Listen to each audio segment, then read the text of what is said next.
కావలి రాజకీయ చరిత్ర తిరగరాసిన వంశం మాగుంట మహాతల్లి పార్వతమ్మ గారు ఈరోజు వదిలిపెట్టి వెళ్ళిపోయారు ఈ లోకం. మాలాంటి అభిమానులకు గుండె నిండా ఇచ్చిపోయారు శోకం.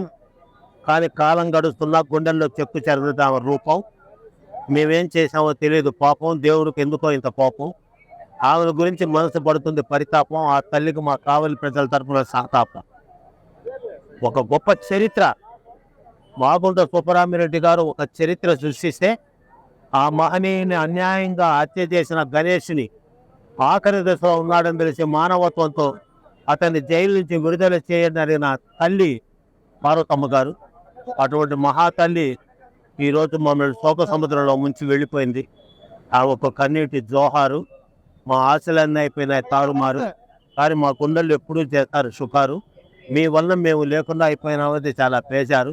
మీ ఆశీస్సులే మాకు ఎప్పుడూ రక్షణ కైశారు. తల్లి, మీకు మా కావలి ప్రజల తరఫున శిరస్సు వంచి కన్నీటి బాష్పాంజలి.